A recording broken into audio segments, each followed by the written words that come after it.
From Ballen Studios and Wondery, I'm Mr. Ballen, and this is Mr. Ballen's Medical Mysteries, where every week we will explore a new baffling mystery originating from the one place we all can't escape, our own bodies. So, if you like today's story, the next time the follow button invites you to their house, sneak into their kitchen, open their cutlery drawer, and slightly bend one prong on each of their forks. As a parent, there's nothing I wouldn't do to keep my kids safe, and I'm sure every parent out there feels the same way. It's especially hard when your kid gets really sick, though, because there's not much you can do other than listen to their doctors. But sometimes there is something you can do. In this episode, we have two stories about loving parents who go to extraordinary lengths to try to help their kids recover from baffling illnesses. The first story is about a woman whose daughter is suffering from intense pain that makes it impossible for her to eat. And the second story is about a man whose little boy has dangerously high levels of lead in his blood, and doctors have no idea why.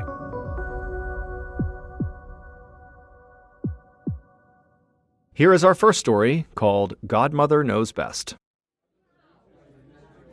A couple weeks before Thanksgiving in 2015, a woman named Cicely Odom Rose made her way along the buffet line of a holiday potluck party, loading up her plate with a little bit of everything. Once it was full, she carried it across the room to her 15-year-old daughter, Kennedy. Cicely and her daughter were best friends, and they bonded over their shared loves, like parties, their tight-knit family in Memphis, and of course, great home-cooked food. But when Cicely handed the plate of food to her daughter, Kennedy sort of waved the plate away, pointing at her jaw. Kennedy had just gotten her braces tightened the day before, and apparently they still hurt too much for her to chew. It would turn out both Kennedy and her mother, Cicely, had both gotten braces on their teeth at the same time back in February. But their dental journeys since then had been very different. Cicely didn't really mind or even notice the braces very much, but Kennedy found hers totally aggravating, and every time hers were tightened, she'd be in pain for days. Cicely handed Kennedy's plate of food to a family friend, and then took a seat next to her daughter. Cicely could see on Kennedy's face how disappointed she was. This annual family party was something she looked forward to every year. And so Cicely gave Kennedy a big hug and promised her she would feel better soon.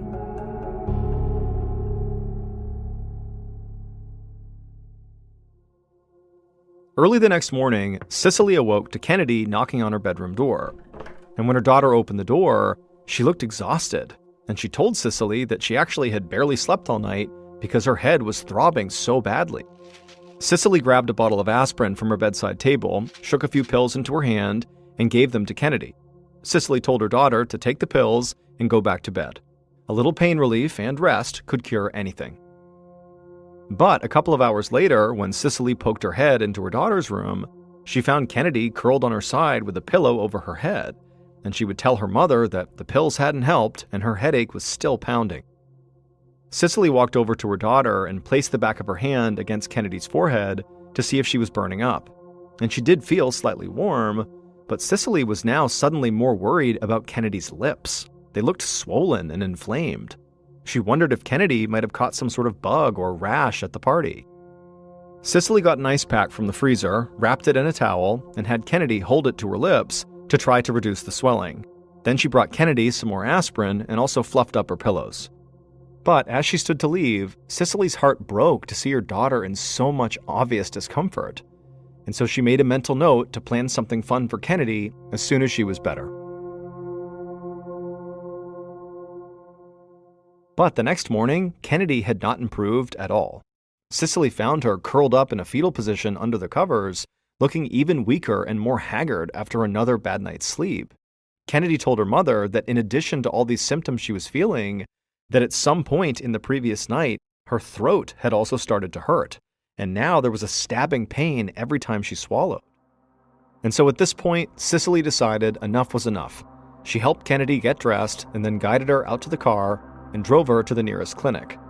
After being shown to an exam room, a nurse gave Kennedy a checkup and swabbed her throat to run some tests. And while they waited, Cicely held her daughter close to her chest and rocked her back and forth, just like she had when she was a little girl. Cicely couldn't remember the last time she'd seen her daughter this sick. I mean, her daughter looked hollowed out and wrecked. Cicely could tell that, whatever this was, it couldn't be normal. Finally, there was a knock at the door, and Kennedy's doctor came inside. and he told them he had good and bad news. The bad news was that Kennedy had caught a bacterial infection called strep throat, which is very painful. It's like the worst sore throat you can get. But the good news was that if Kennedy took a few days of antibiotics, she would bounce right back. And so the doctor scribbled out a prescription, handed it to Cicely, and then told Kennedy she would feel better soon.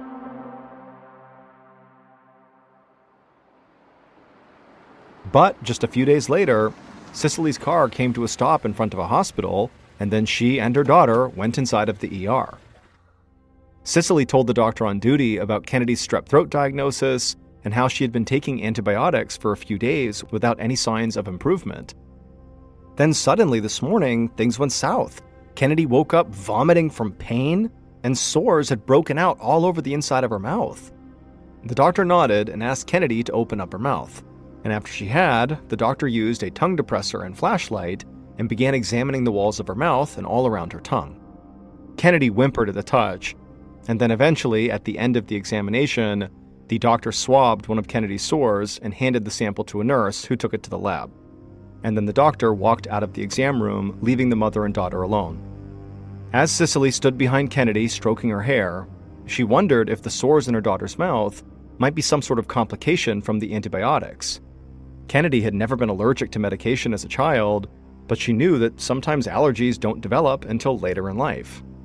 Either way, Cicely felt confident that the hospital would figure out what was going on with her daughter, and they would get her started on the right treatment. Eventually, the doctor returned, and he told Cicely that Kennedy was still testing positive for strep throat. However, her strep infection had nothing to do with the sores. He said that, most likely the sores were being caused by some sort of virus, but he wouldn't know for sure until they ran more tests.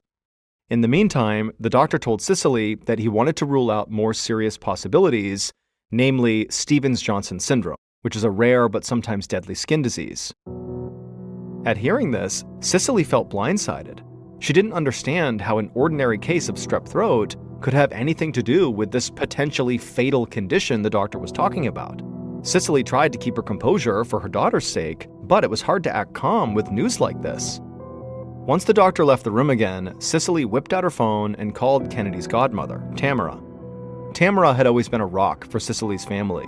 She was one of those people who just always seemed to know what to do in stressful situations. And so Cicely gripped her daughter's hand tightly as she explained to Tamara everything that had happened over the past few days.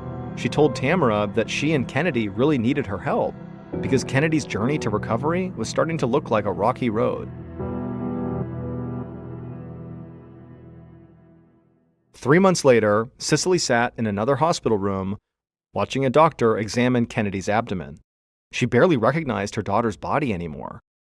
Kennedy looked skeletal and frail, having lost more than 30 pounds in the past few months, and none of the doctors they had visited so far could figure out why. Now, Kennedy had stopped testing positive for the strep bacteria, but her other symptoms like sore throat, swollen lips, fevers, and various mysterious aches, those hadn't gone away. But worst of all the symptoms were the sores in Kennedy's mouth. They had only grown more painful and more sensitive until Kennedy finally just stopped being able to eat. Cicely had even asked Tamara to make her famous homemade chicken soup, which had always been Kennedy's favorite food, but the sores still hurt too much for her to even finish a small cup of it. And so day after day, Cicely watched her daughter get thinner and weaker until finally it got so bad that Kennedy had to stop going to school. She just didn't have the strength to make it through the day without going to bed. But not seeing her friends really only deepened Kennedy's depression. Cicely took Kennedy to every doctor and every specialist around Memphis, but they were all mystified by what could be causing her symptoms. And so today's appointment was for an ultrasound to try to get a clearer picture of Kennedy's organs. As the doctor moved the ultrasound wand along Kennedy's body, searching for anything unusual, Kennedy suddenly cried out in pain. She told the doctor that the area he had just touched felt like a knife was going into her side. The doctor quickly wheeled the ultrasound machine closer to Kennedy's bedside and then turned the screen so Cicely could see what he was seeing. Cicely couldn't quite tell what she was looking at on the screen since the image was grainy and pixelated, but the doctor kept his eyes glued to one spot as he carefully moved the wand up and down on Kennedy's body. Eventually, the doctor set the wand down, wiped the gel off of Kennedy's belly from the ultrasound machine, and pulled off his gloves. He told Cicely that what he'd just seen on the ultrasound was very worrisome. Kennedy's spleen looked very enlarged. Since the spleen is what filters blood and fights off infections, when it's not functioning properly, then the whole body is extremely vulnerable. Not only that, but most causes of an enlarged spleen are serious, from infections to anemia, and even to certain cancers like leukemia, which affects the blood and bones. The doctor apologized for not having better news, but it looked likely that Kennedy was up against something pretty severe. Cicely didn't even know how to react. She looked over at her poor daughter, who looked so small and defenseless lying on the bed, and she just couldn't understand why all these horrible things were happening to such a sweet and innocent girl. And so once the doctor left, Cicely pulled out her phone and hatched a new plan. It was time to stop waiting for a miracle. Days later, Kennedy's godmother, Tamara, knocked on the door of the Odom family home. Tamara took her role as godmother very seriously, and she, like Cicely, had been worried sick throughout Kennedy's ordeal. Tonight, Cicely had invited her over to discuss the whole situation and try to do some research. When Cicely opened the door, Tamara pulled her in for a big hug. She could see the stress all over Cicely's face. Tamara couldn't even imagine what it would be like to have one of her own children go through something this harrowing and sort of being helpless to stop it. Once inside the house, Tamara went ahead and poured 2 big glasses of wine and then followed Cicely to her computer. The women took turns searching medical forums for descriptions of cases that were similar to Kennedy's, but they didn't find anything that matched. And so eventually, Tamara asked Cicely to walk her through every detail of Kennedy's recent doctor's appointments while she made notes of everything. Tamara had a feeling that there had to be some clue staring them right in the face about what was going on with Kennedy. She just didn't know what it was yet. And so, before leaving, Tamara just told Cicely that she wanted to go wish Kennedy goodnight. And so she walked down the hall, knocked softly on Kennedy's door, and then went in and took a seat on the edge of her goddaughter's bed. And when she looked down at Kennedy, she was disturbed at how thin she looked. The girl used to be such a vibrant teenager, but now she was like a shell of herself. And then Tamara told Kennedy that as soon as her appetite came back, she would cook her a whole buffet of her favorite foods to try to put some meat back on her bones. Now, Tamara didn't say that to be a joke, but Kennedy sort of laughed and cracked a smile when she said it. But as Kennedy did, with her mouth wide open in full view of Tamara, suddenly a light bulb went off in Tamara's head.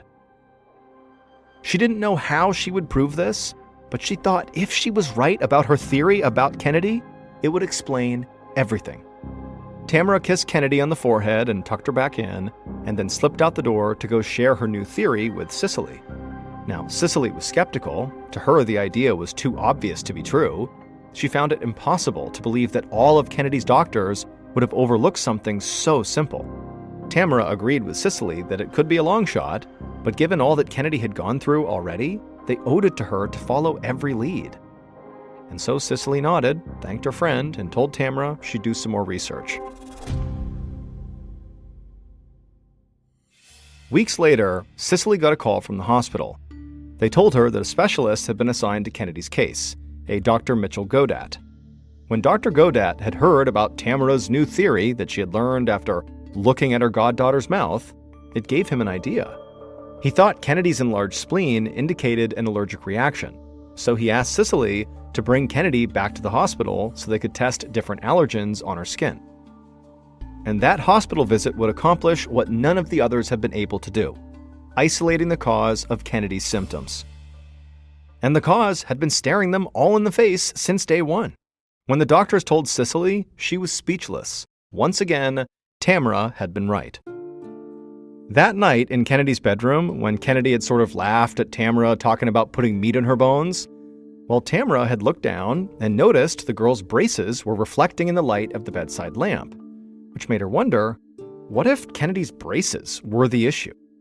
And so Tamara had suggested this to Cicely, and then after Tamara went home that night, Cicely thought back and realized that all of Kennedy's health problems began after her daughter's braces were put in. And she also remembered that every time Kennedy had her braces tightened, she would complain of intense pain in her mouth, and the pain seemed to only get worse as time went on.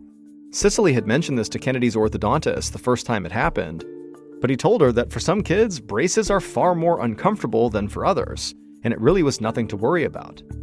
But in fact, it was something to worry about. It turned out Kennedy was allergic to nickel, which is what her braces were made of. It was the strep infection that finally pushed things over the edge. The allergy didn't give her strep throat, but the two problems combined caused Kennedy's immune system to begin attacking her body and making her much, much sicker. That's when she started getting the headaches, the sores, and everything else. Dr. Godat told Cicely that her daughter's symptoms would have only worsened and intensified if they had not identified her nickel allergy. Left untreated, her condition could have even turned fatal. Cicely was overcome with relief. Right away, she took Kennedy to the orthodontist and got her braces removed, and within hours, Kennedy began feeling better. And soon, she would make a full recovery.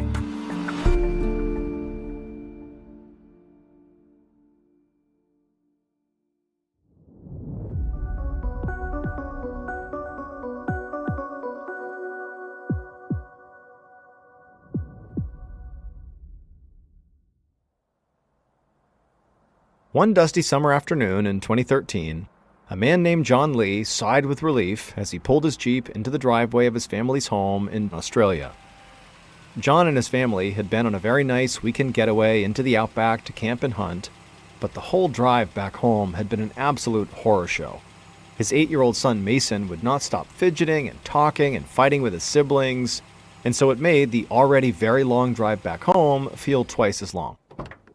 The second John turned off the car, Mason flung the door open and sprinted off. John looked over at his wife, Patty, and they shared a look of absolute exhaustion. Mason had always been hyperactive, but lately his crazy energy had really ramped up. His siblings basically tolerated it, but sometimes even they seemed overwhelmed by Mason's frantic dash from one thing to the next. John got out and opened up the trunk and began unloading the car, while Patty took the kids inside. Inside the garage, John stacked the family's tents and sleeping bags in big storage tubs, and then placed his shotgun and ammunition in a standing gun rack. Finally, he carefully packed the wild geese that he'd killed into an industrial-sized freezer. He would pluck and prepare them later for future family dinners. Once everything was packed away, John went inside the house, where his wife was in the kitchen putting away food. Patty asked him if Mason was with him, but John told her that he had assumed the boy was inside with her. Patty stopped unpacking and shot John a worried look. It was never a good sign when neither of them knew what Mason was up to. John left the kitchen to go find out what sort of hyperactive mischief his son had gotten into this time. And he could hear the destruction even before he saw it. He found Mason holding a hammer, completely destroying his playhouse. And so as John stood there shocked, surveying the wreckage, he realized this couldn't wait any longer. Mason needed professional help. Later that week, John sat next to his son in the lobby of a pediatrician's office, waiting for Mason's appointment. And as they waited, Mason wouldn't stop ripping the leaves off of potted plants, and so John just handed him a magazine to tear apart instead. When the receptionist finally called for them, John and Mason followed a nurse down a hall and into an examination room. Once Mason's pediatrician, who was named Dr. Stephen Thomas, walked into the room, John explained that Mason had been acting strangely lately. The way he played had turned aggressive. He was now breaking his siblings' toys and riding his bike right through the neighbors' gardens. And so now John said, he and his wife were overwhelmed and they were worried that there might be something medically wrong with Mason. Dr. Thomas nodded and said he would order some blood tests. Then he asked Mason to sit on the examination table while a nurse came in and drew a few vials of his blood. And so while that was happening, the doctor asked John what Mason's daily life was like. What did he eat? What did he like to do? John told him the family ate a very balanced diet, including some wild game, and Mason lived a very active outdoor life, exploring the neighborhood, swimming, and playing with friends. And until recently, John said, his son had been a very normal boy. The doctor jotted down some notes and then told them to go get some lunch and come back in the afternoon when Mason's blood work would be ready. A couple hours later, John and Mason came back to the same examination room, and not long after, Dr. Thomas entered carrying printouts of Mason's results, and he told John he had some worrying news. He said Mason's blood contained dangerously elevated levels of lead. The doctor explained that lead poisoning can have very serious consequences, especially in children. High levels of lead in the blood can cause permanent mental disabilities. It can also lead to hyperactive behavior and the very kind of violent outbursts that Mason had been having. John was speechless. He couldn't imagine where or how Mason could be coming into that much contact with a toxic heavy metal. John immediately wondered if this meant his other children were also lead poisoned. Dr. Thomas asked John if their house was older, because if it was possible there was lead in the house paint. He also asked John if they maybe had some old toys or old heirlooms in the house, because those too could have lead in them. John racked his brain picturing his son's room, but all of his son's toys and furniture were all fairly new. And then also, John knew that paint used to contain high levels of lead, but their home had been built after the Australian government had cracked down on lead paint in the 1970s, and so John knew his house was safe.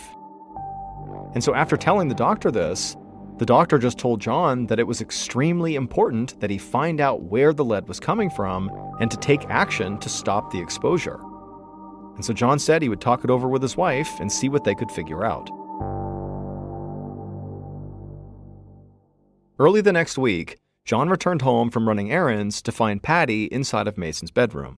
And Mason was curled up in a ball in his bed, saying that there was a stabbing pain in his gut that wouldn't stop.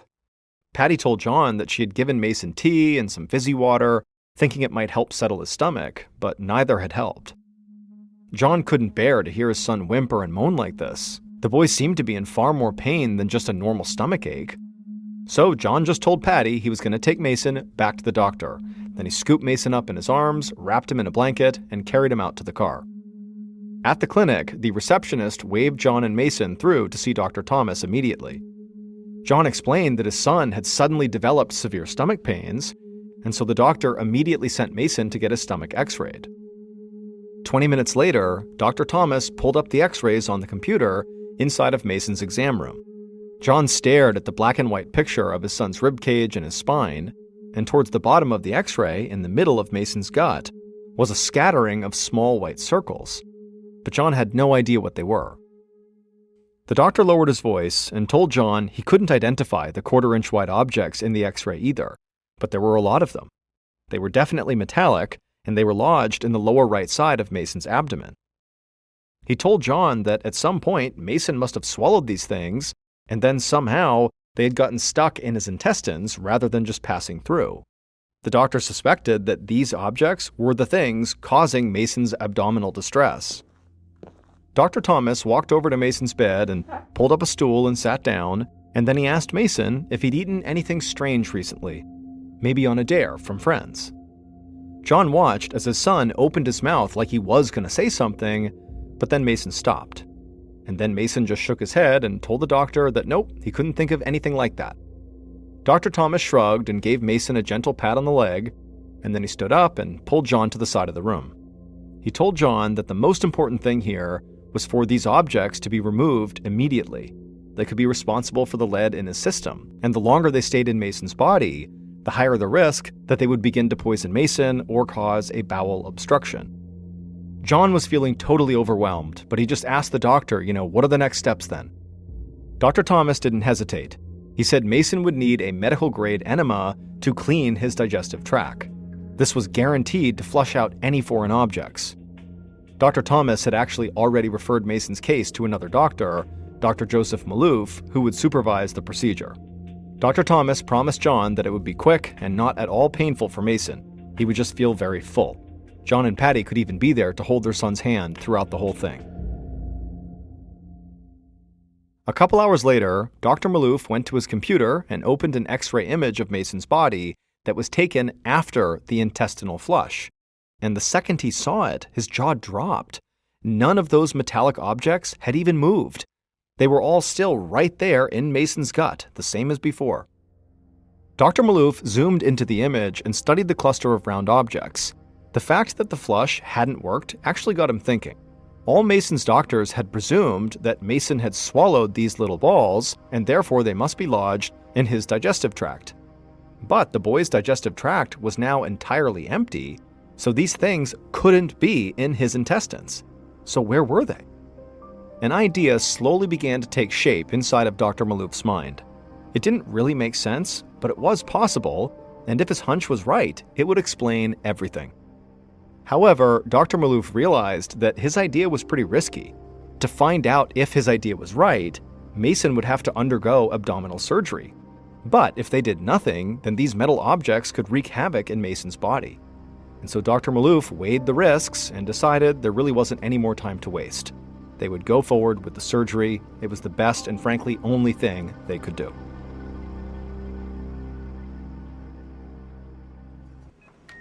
Days later, a surgeon carefully made an incision into Mason's abdomen. He was glad to see that the boy's organs looked normal, with no inflammation or visible infections. Using the X-ray images as his guide, the surgeon delicately isolated a small organ from the right side of Mason's gut, Mason's appendix. And as soon as he cut the organ free and he lifted it up with his forceps, he knew this was it. The appendix was much heavier than it should have been. Setting the organ down on a tray, the surgeon slowly sliced into the tissue and struck metal. Then it happened again and again. He realized that Dr. Malouf's hunch was right. By the time the surgeon was done dissecting Mason's appendix, he had discovered 57 lead pellets. While the surgeon stitched Mason back up, Dr. Malouf took one of the pellets into the waiting room and showed it to John and Patty. John instantly recognized it. He used those small lead pellets in his shotgun to hunt wild geese, which he would then cook and feed to his family. Once Mason recovered from his surgery, Dr. Malouf asked him, why didn't you tell anyone that you were eating your father's ammunition? Mason was embarrassed, but he explained that he and his siblings played a game where they would race to see who could make the most pellets disappear the fastest. And he did it by eating handfuls of these lead pellets. And the reason Mason hadn't said anything was he was worried his father would get mad at him if he found out, so he kept it a secret. Tests revealed that Mason's siblings had also been eating shotgun pellets, and so they too had elevated levels of lead in their body. And so, just like Mason, they all also underwent a bowel flushing procedure. Yet only Mason's pellets had gotten stuck in his appendix. The other children had simply passed the shotgun pellets in their bowel movements. Dr. Malouf was mystified by how the pellets got stuck inside of Mason. Occasionally, certain foods, like the seeds of small fruit, will bypass the intestines and get lodged in the appendix, but it's highly uncommon.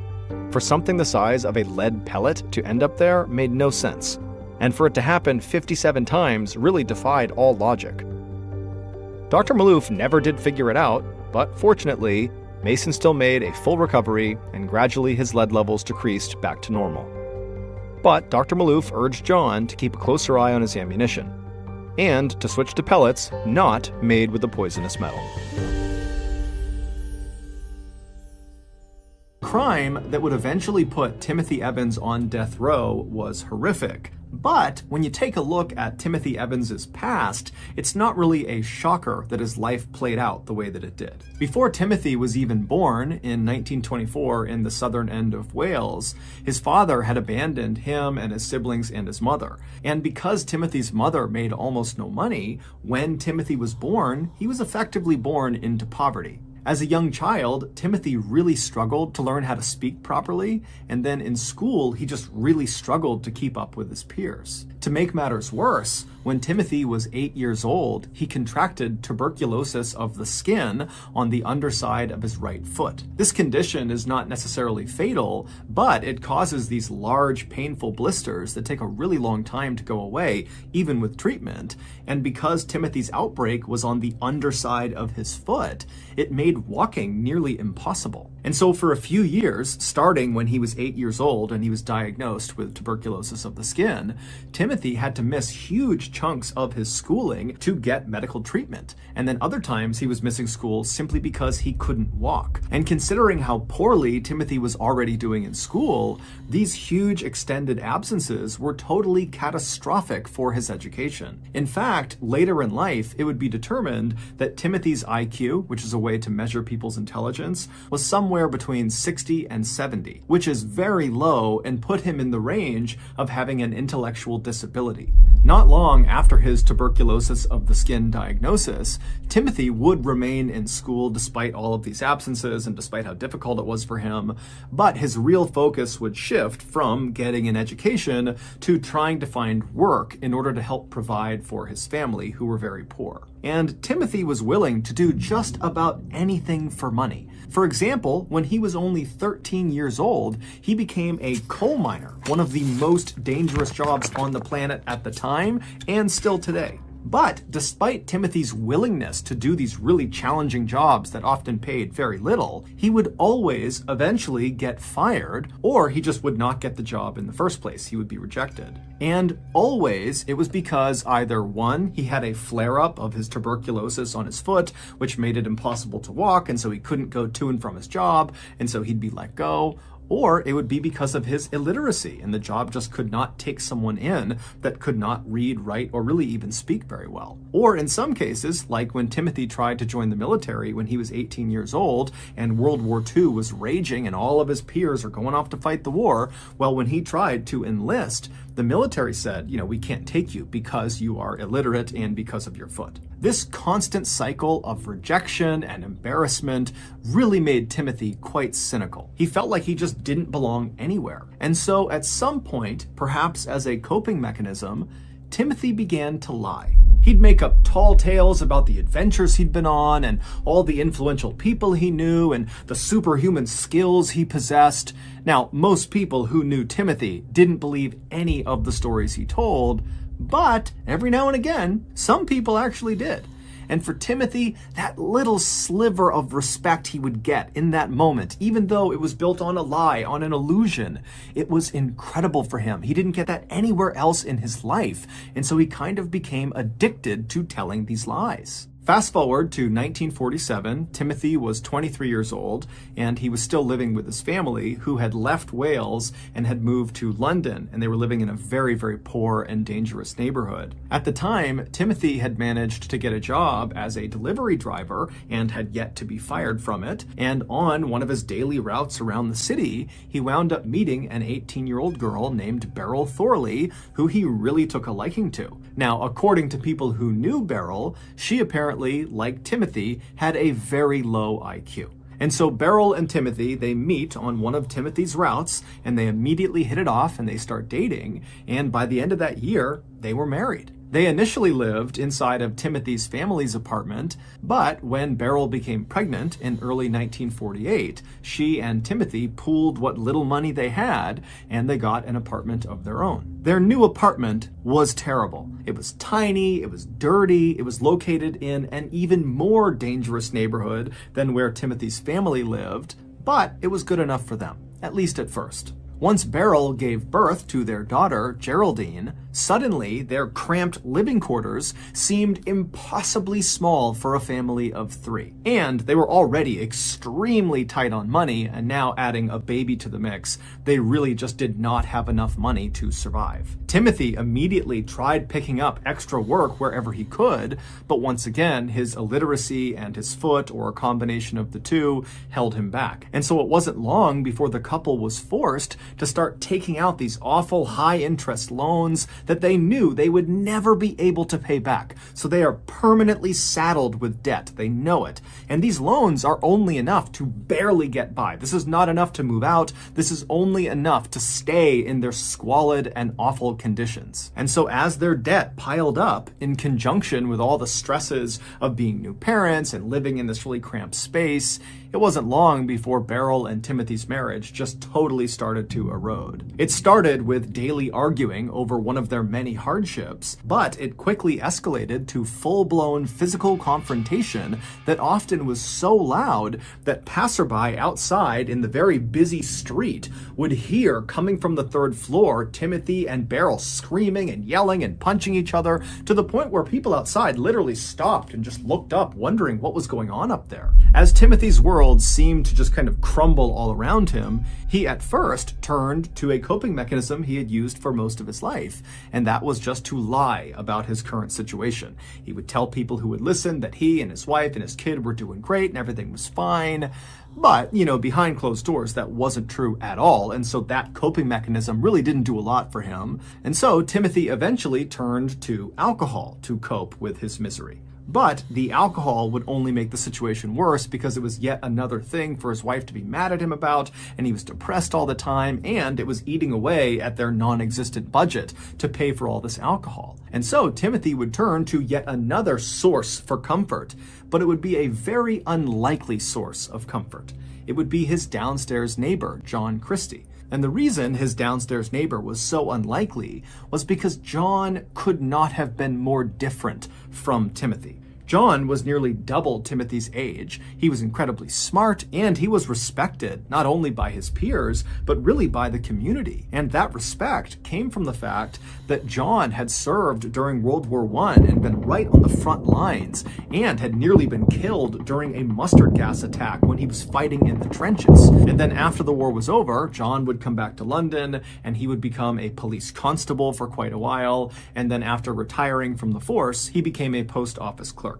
But despite John and Timothy's vast differences, there was one thing they had in common: marital problems. John and his wife Ethel had gotten married back in 1920, so 4 years before Timothy had even been born. But at some point early on in their marriage, the couple had split up. They didn't get divorced, but they separated and they lived totally apart for a while. But in 1934, the couple would finally reconcile, and that's when they moved into the ground floor apartment of the apartment building that Timothy and Beryl would move into years later. So, years later, when John is sitting in his apartment and he can hear coming from the third floor, like everybody else in the general vicinity, the sound of Timothy and Beryl fighting like crazy up in their apartment, John decided, with his experience with reconciling with his wife, that he ought to reach out to that young man, Timothy, and offer him some advice, or at the very least, be a friendly sounding board. And so John would eventually strike up a conversation with Timothy one day when they were passing each other,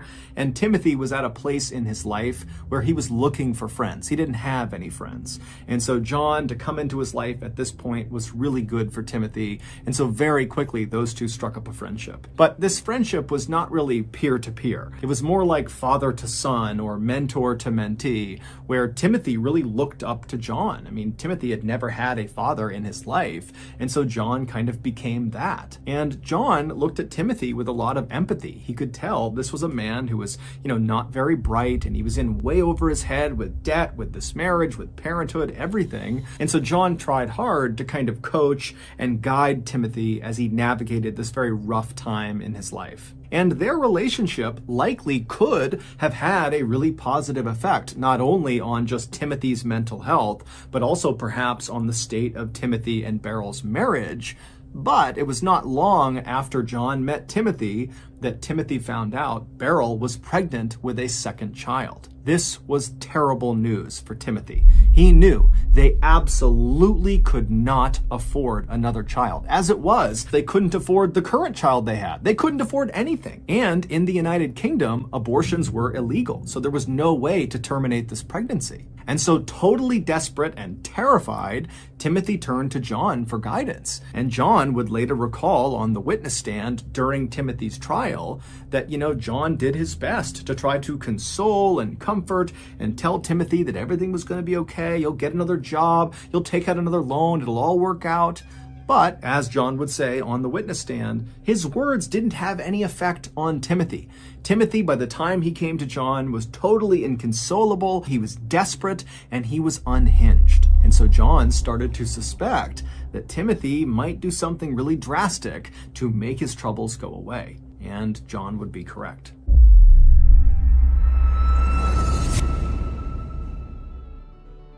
While you lay in bed at night and you're looking up at your plastic glow-in-the-dark stars that line your ceiling, do you ever pull the blankets up to your chin and snuggle down and secretly wish to yourself, man, if I could just one time see the world-famous traditional Chinese chime bell player Post Malone clack his bells live in concert just once, my life would be made. Or, if that's not you, maybe you're the type that walks around all day imagining what it would be like to up close and personal hear with your own ears the sweet melodies from world-renowned bassoonist Dave Matthews. Well, today, fantasy becomes reality with SeatGeek.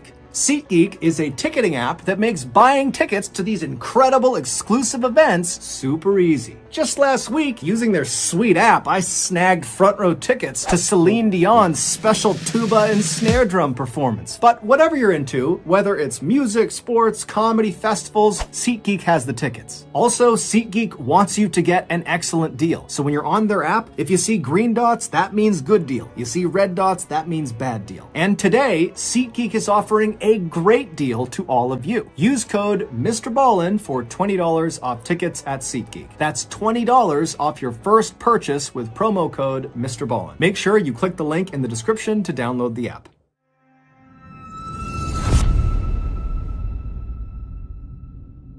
A few weeks later, on November 30th, 1949, a very disheveled-looking Timothy wandered into a local police station in Wales, not far from where he had grown up, and he would confess to the police that he had killed his wife. He would tell the police that he had given Beryl a poison that was apparently designed to abort her fetus, but this poison was too strong and it had killed Beryl. And then after she was dead, Timothy said he panicked, and so he took her body and he dumped her down the sewer that was outside of their apartment building. And then he arranged for his daughter, Geraldine, to go stay with some people in London while Timothy fled to Wales. But after getting to Wales, Timothy said his guilty conscience was just too much, and so he turned himself in. The police immediately arrested Timothy and they brought him back to London. And then once he was in a cell in London, London detectives went out to Timothy's apartment building and they went to the manhole cover that led down into the sewer that was right outside of the apartment building, and right away they noticed something odd. They were not able to get the lid off of the sewer. It was just too heavy. It would move, but one man couldn't do it. And so after 3 police officers, they all got down, they were barely able to get this lid up and off of the top of the sewer. And then when they went down into the sewer, there was no body. There was nothing down there. And so when detectives went back to Timothy in the London jail cell and they confronted him with this revelation that, no, she's not in there, Timothy would kind of squirm a little bit, and then he would totally change his story. He would tell police that it was not he who gave Beryl this poison that ended up killing her. It was his friend and mentor and father-like figure in his life, John Christie. Timothy also told police that he left his daughter, Geraldine, in the care of John. Police are skeptical of Timothy, but because there's a child involved, they just immediately take his story at face value and they rush back to the apartment building and they knock on John's door, and John opens the door and he's standing there with his wife Ethel, and he's totally shocked at these accusations that have been lodged against him by who he thought was a very close friend of his. And John and Ethel would tell police that not only did they have no clue what happened to Beryl, but Geraldine had never been in their care. And so the police are immediately very concerned for Geraldine's well-being. You know, who has Geraldine? Where is she? But while they were there, they just did a thorough search of John and Ethel's property to make sure they weren't lying. And then after searching their property, there was nothing inside.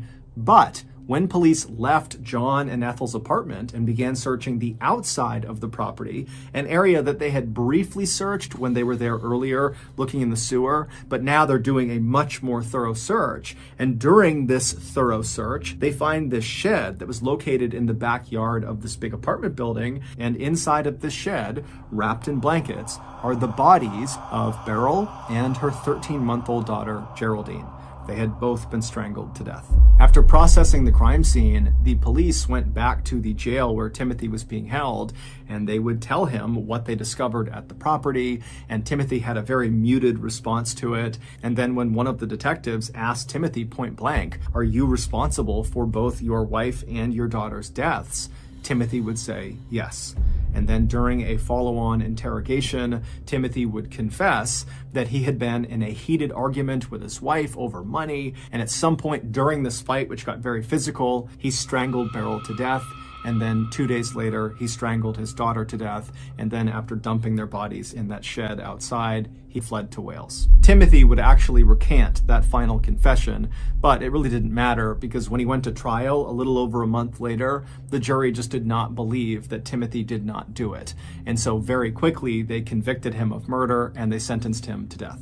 Just 3 months after his conviction, so on March 9th, 1950, Timothy would find himself sitting inside of the so-called condemned suite at Pentonville Prison in London. He was shackled to this table with guards sitting on either side of him in this very small cell. And then right next to him was this wall that kind of ran down the side of the cell. And on the other side of that wall was the execution chamber. And so as Timothy would have been sitting at this table, suddenly the cell door that led into the holding area would have flung open.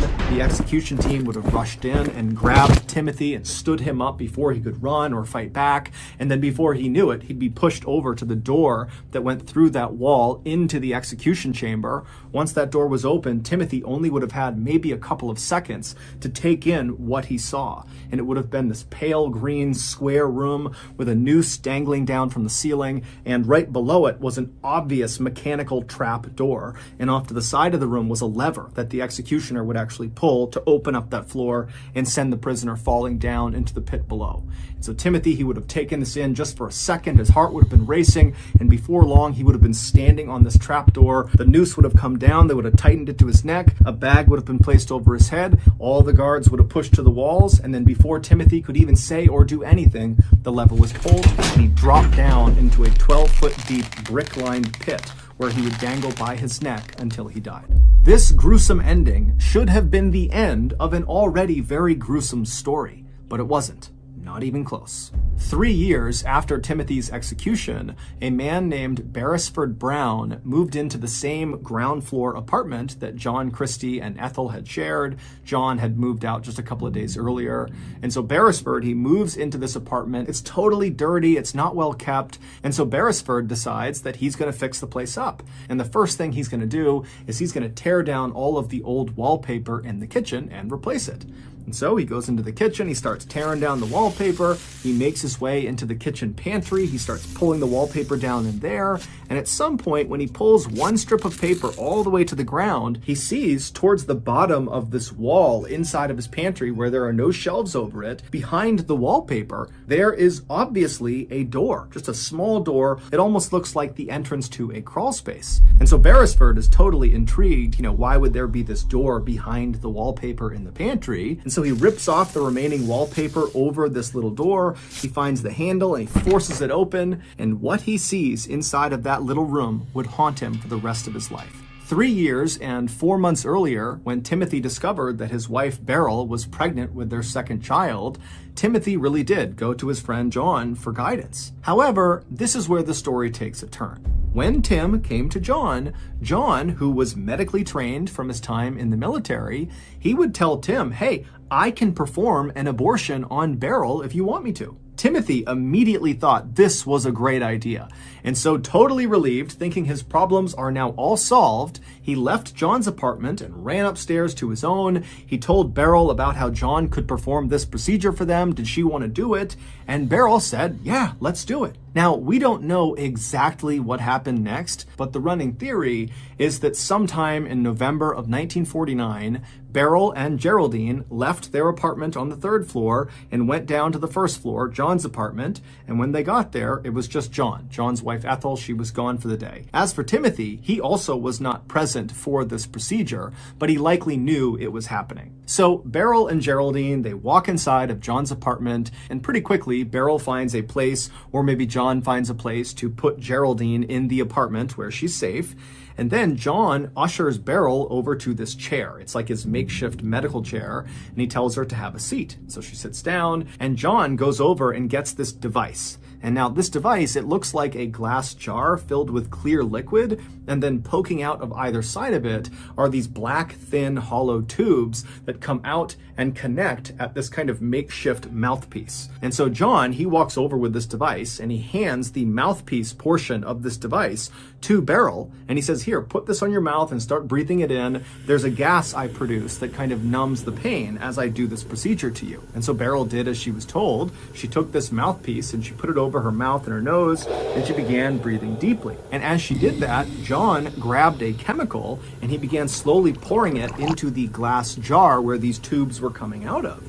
And as he did that, a white gas began to form above the liquid inside of the jar, and there was a cover over the top of this jar. So the gas was trapped inside of this jar, and as Beryl is taking these big breaths through those tubes, she's sucking that gas into her lungs. And very quickly, as she's breathing on this apparatus, she didn't start feeling numb, she just passed out completely. However, this was John's plan all along. That device he made her put on her face, that was only designed to make people pass out. It was not to numb any pain. John was not medically trained. He was not performing abortions out of his apartment. He was a serial killer. So with Beryl now unconscious in front of him, John did the same thing he did to the other two women he had lured into his trap and whose bodies were now buried in his backyard.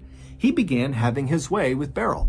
And at some point during this assault, Beryl woke up and began trying to fight off John, but he overpowered her and he strangled her to death. And then after she was dead, John just walked into the other room where Geraldine was, and he used a shirt tie and he wrapped it around Geraldine's neck and he strangled her to death. And then after that, he put the mother and daughter together in some sheets and he put them out in the shed in the backyard. Later, when Timothy came to John's apartment to see how the procedure had gone on his wife, John would tell Timothy that, sorry, it didn't work out and your wife is dead.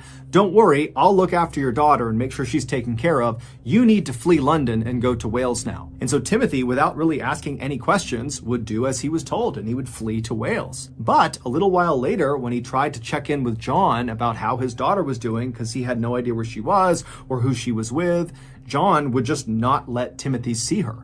And so Timothy eventually, just feeling racked with guilt about this whole situation, he went to police. And critically, when he spoke to police, he lied about what happened. He wanted to protect his friend John, who he looked at as a father figure, as a mentor, as a close friend. And so he said, I killed my wife. And so this is why Timothy got the location of his wife's body wrong, because he didn't know. He just guessed the sewer. And so that explains why when they got over to the sewer, not only was it empty, but it seemed totally impossible that anybody could have lifted this manhole cover on their own. It was too heavy. Then, after police discovered Beryl and Geraldine's body, and they went back to the London jail and told Timothy, that was the first time he found out what had happened to his daughter. Because to that point, Tim really did believe that John had just been taking care of Geraldine, or John had handed off his child to somebody else who was taking care of Geraldine. But either way, Geraldine was okay. So he's just been told she's not okay, she's dead as well. His whole family is gone. And so Tim was almost certainly in shock. And so he's sitting there with that sort of muted response as detectives are asking him, are you responsible for your wife and your child's death? And so Tim would say yes, but it's unclear if Tim actually understood their question or if he understood the implications of their question. He might have just been saying, I feel guilty about the fact that my family is dead, not that he literally killed both his wife and daughter. But when Tim finally kind of snapped out of it and really began trying to tell the truth that John was responsible, nobody believed him because his credibility was totally destroyed, because the first thing he did when he went to police was lie about what happened. And when police dug into Timothy's history a little bit, they saw he was a compulsive liar. Everybody said, oh, Timothy tells tall tales, that's just what he does. And making things even worse for Timothy was the fact that he had a very clear motive for why he might harm his family. He was under crippling debt, and his relationship with his wife was incredibly toxic and often became physical, and there were lots of witnesses to that. During Timothy's trial, despite the fact that Timothy and his lawyers tried everything they could to point the finger at John Christie, saying, no, he's the guy responsible, because John was constantly on the witness stand and had this impeccable resume as this war hero and this police constable, and he was well respected and he was well spoken and he was smart, the jury completely believed him. He was the epitome of credible, whereas Timothy was the opposite. And so it was largely John, the real killer's testimony that actually put Timothy, the innocent man, on death row. Also, the police totally botched the investigation from the beginning because the police went into the investigation already completely convinced that Timothy was guilty. This was an open and shut case, and us gathering evidence and doing all this didn't really matter because Timothy was the guy. And so because the police were so focused on Timothy, they were blind to really obvious things all around them. For example, during their several searches of the apartment complex, both inside and out, a dog ran into the backyard and actually dug up one of the skeletons from one of those two women that John had killed years earlier and buried out there. And so a human skull and a human leg bone were visible outside as police are walking around. John was able to grab the skull and chuck it next door into a burned out building, but the leg bone was literally propped up against the side of the backyard in plain view. Nobody caught it. The police are also believed to have coerced Timothy into signing his final confession, where he says, "I not only killed my wife, but I also killed my daughter." There's even some speculation that the police literally signed it for him, that they forged the entire document. And so Timothy gets hauled off and executed. Meanwhile, John, the real killer, just keeps on killing. He would murder at least 4 more women, including his wife, Ethel, using the same technique, the gas machine followed by strangulation. And it was during the time that he killed these last 4 victims that we know about that John became increasingly turned on by death itself. And so that was why he stuffed his wife's body right underneath the floorboards in his kitchen, and he stuffed those other 3 women inside of that tiny little room behind that secret door in the pantry, so that all day long as he was in his apartment, it constantly smelled of decomposing flesh. After Beresford Brown opened that secret door in the kitchen pantry and discovered those 3 women's bodies smashed inside of there, he would tell the police, and then 10 days later, on March 31st, 1953, John Christie would be found and arrested. He would confess to killing all 8 victims, but the police only had enough evidence to charge him with 1 murder, and that was the murder of his wife, Ethel. But he was found guilty of that, and it was enough to warrant a death sentence. On July 15th of that year, at about 9 a.m., John Christie found himself sitting in the same condemned suite at Pentonville Prison that Timothy Evans had been sitting in 3.5 years earlier. Then, moments later, the door behind John opened up. The same execution team that killed Timothy Evans came inside. They grabbed John, they hoisted him up, they moved him over to the door that led into the execution chamber. The door flung open and John got his first look at the gallows. They rushed him over to the middle of the room. They pulled the noose down, tied it tight around his neck. They put the bag down over his head. All the guards stepped to the side. And then right as the executioner is about to pull down the lever, John, out of the blue, says, "Wait, my nose itches." To which the executioner just said, "It won't bother you for long." And then he pulled the switch. Due in large part to the massive injustice in this case, where an obviously innocent man was carted off and executed, the UK would suspend the death penalty in 1965, and then in 1969, they would abolish it entirely. Between those 2 dates, in 1966, Timothy would receive a posthumous pardon for the murder of his family, meaning he is officially an innocent man.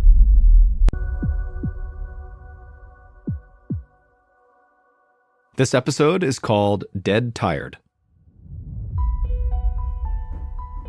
On the morning of October 4th, 1961, Andrea Russo hurried down the hallway of her home in Fresno, California. She rounded the corner into her 8-year-old son Tommy's room, and there was Tommy on the floor surrounded by toys. As Andrea expected, her son had not gotten dressed for school yet. Andrea couldn't help but smile, but at the same time they were running late and there was no time to play right now. So she grabbed some clothes from his dresser and then dropped down onto the floor next to him. She slipped his favorite red and white striped t-shirt over his head and then unfolded a new pair of blue jeans for him to step into. Then she handed him some sneakers and said, "Put those on." Andrea jumped to her feet and ran back to the kitchen.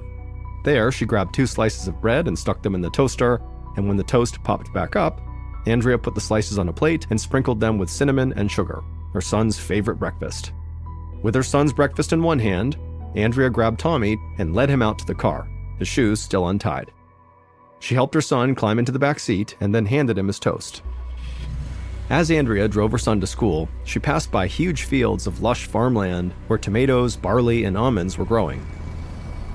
She saw a small helicopter hovering over one farm, raining clear liquid down onto the crops below. Andrea knew the plane must be spraying the field with pesticides.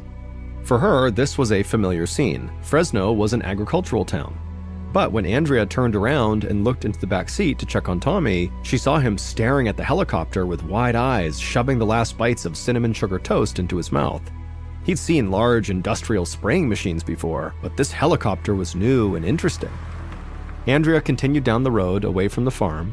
She pulled up outside Tommy's elementary school just as the bell was ringing. She helped him out of the back seat, gave him a hug, and told him to have a good day. She watched him run inside, nearly tripping over his shoelaces. Then Andrea got back in her car and headed home.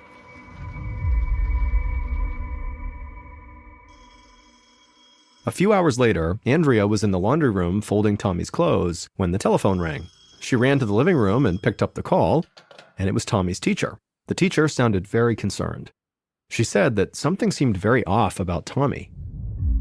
Normally, he was always smiling and paying attention in class, but today he'd been acting totally lethargic all morning. Instead of being involved in the lessons, he just kind of stared into space with his eyes glazed over. And when it was time for recess, he didn't even want to go outside. Andrea was surprised. Her son had seemed perfectly fine that morning, and he would never skip recess, even if he had a cold or a stomachache. So she knew he must be feeling really sick. She told the teacher she'd be there to pick him up soon. Andrea hung up the phone, grabbed her keys, and drove straight to the elementary school. As soon as she pulled up to the curb, she saw Tommy trudge out the front door. He dragged his feet with each step. He hadn't even bothered to put his backpack onto his shoulders. He just pulled it on the ground right behind him. When Tommy made it to the car, he crawled into the back seat and closed his eyes without saying a word. Andrea asked if he was okay, but all Tommy did was shake his head, no. Andrea had never seen her son like this before. Andrea worried that Tommy was more than just tired, so she called Tommy's pediatrician as soon as she got home. Luckily, the doctor could see them right away. At the pediatrician's office, a receptionist led them into an examination room and said the pediatrician would be there soon. Andrea helped her son up onto an exam table covered with a thin sheet of paper. She held his shoulders and looked into his eyes. They were glassy and unfocused.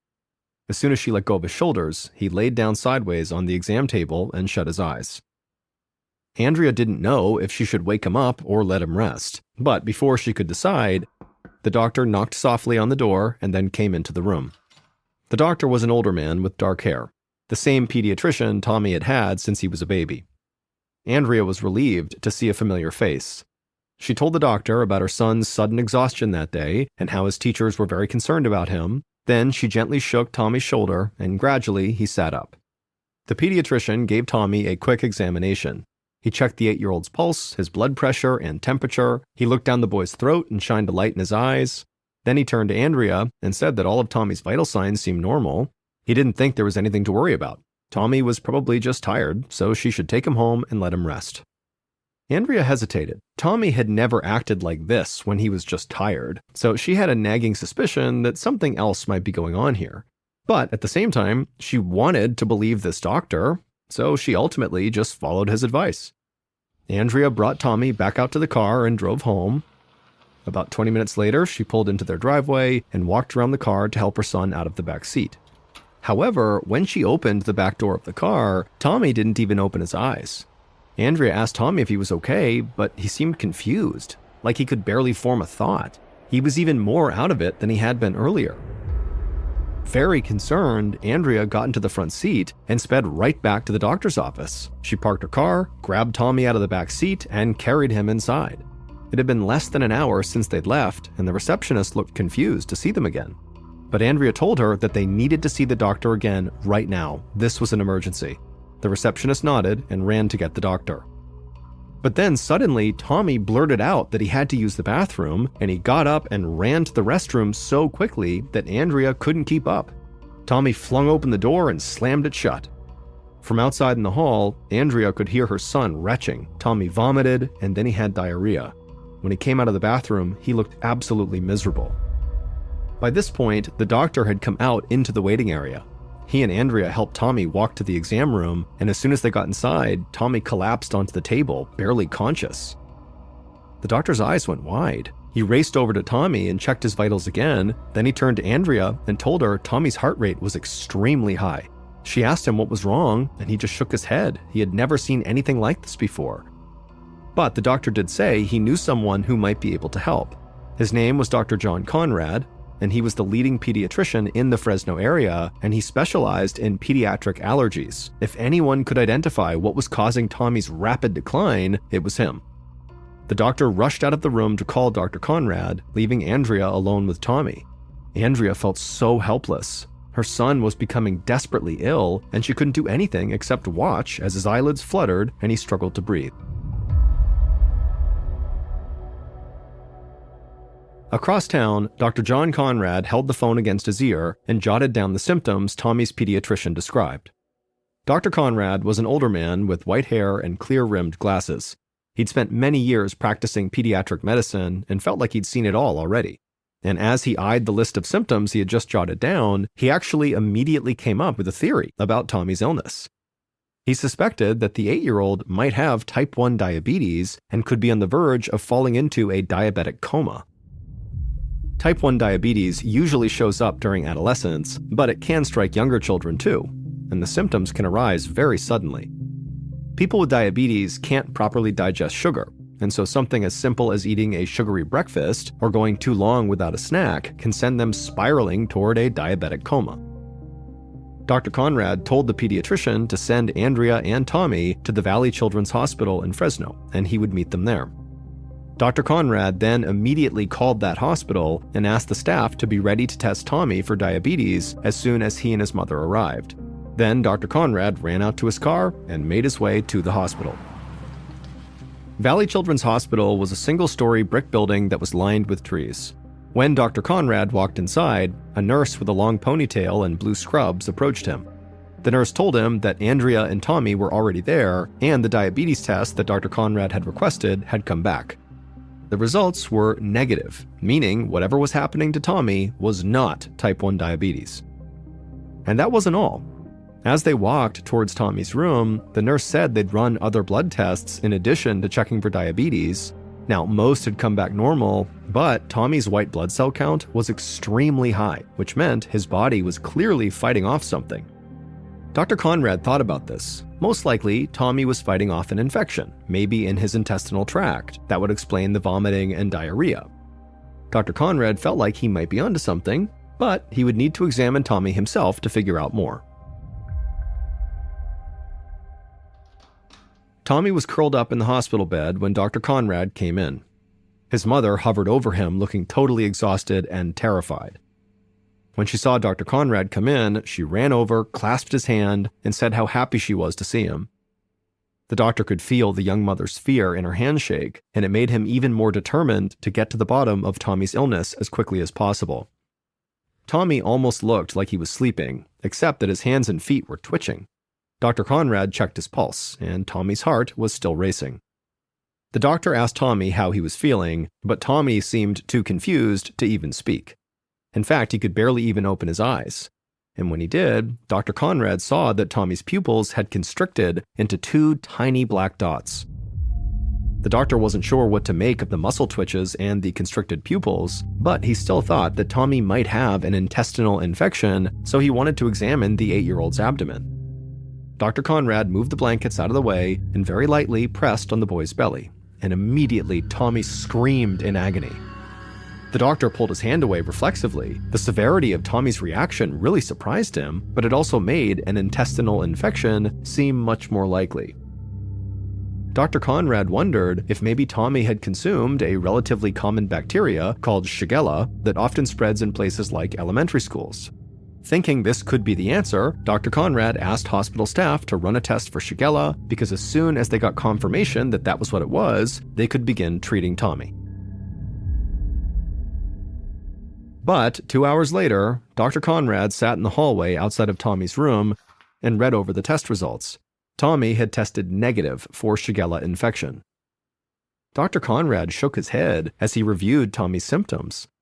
The boy was pale and feverish, with extremely small pupils, his heart rate was abnormally high, his muscles were twitching, and his white blood cell count was elevated.